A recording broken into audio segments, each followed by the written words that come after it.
मचियही बाई ठेला कंसात लाडी काना बटोरेला हो लाडी का जायऊ बिंद्रावन के देश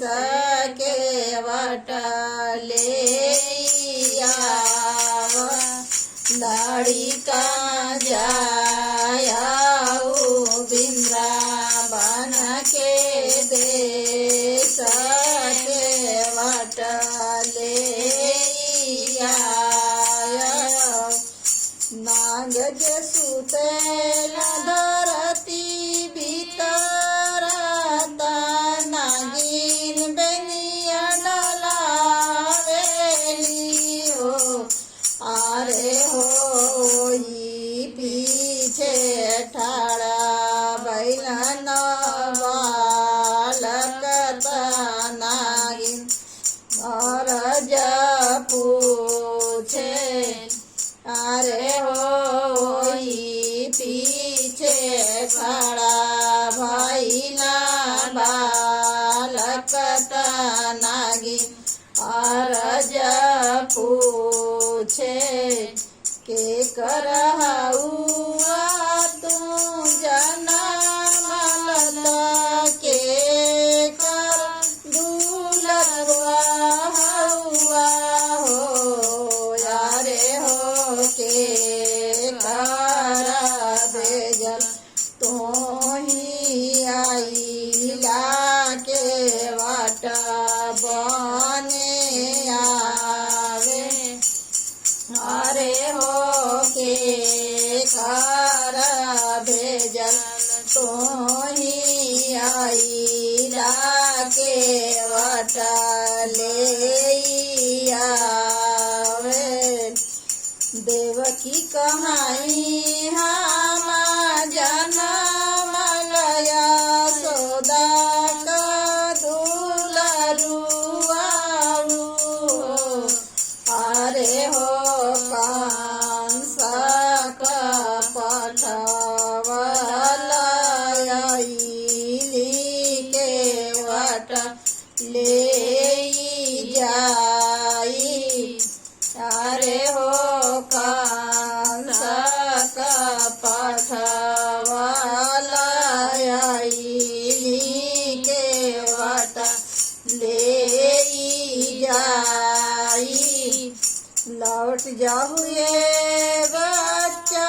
लौटी जाऊ घर के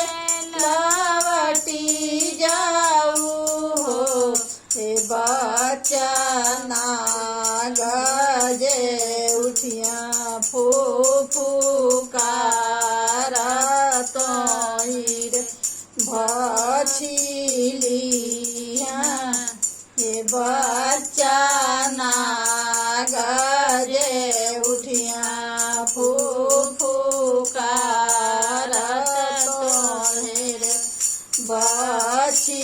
बछिलिया नहीं लौटबे नागिन नहीं लौटब नहीं लौटी जाइबा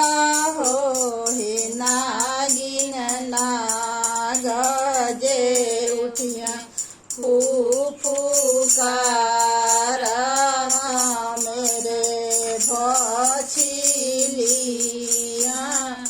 हे नागिन नाग जे उठिया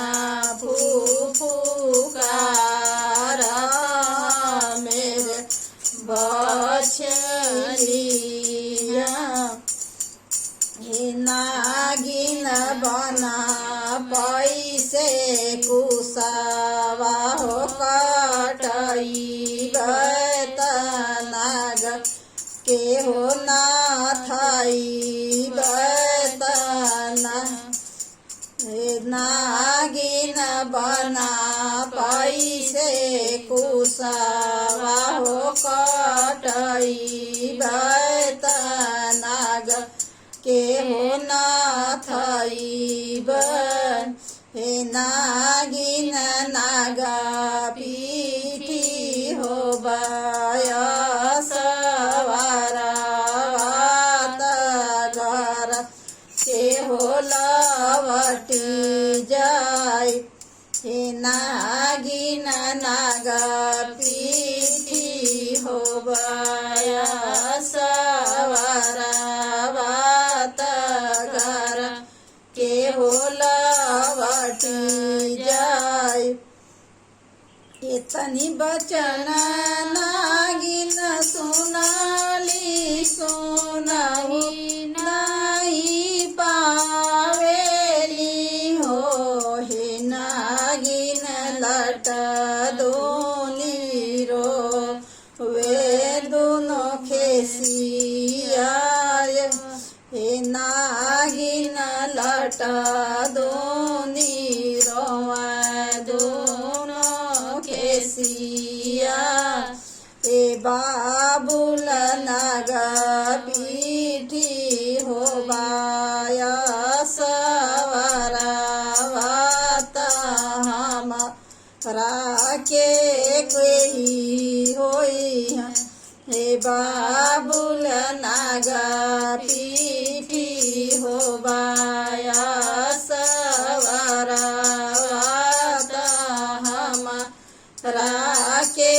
केही होइया जिन रोए नागिन जिन रोवा जिन दूना खेसिया हे नागिन धन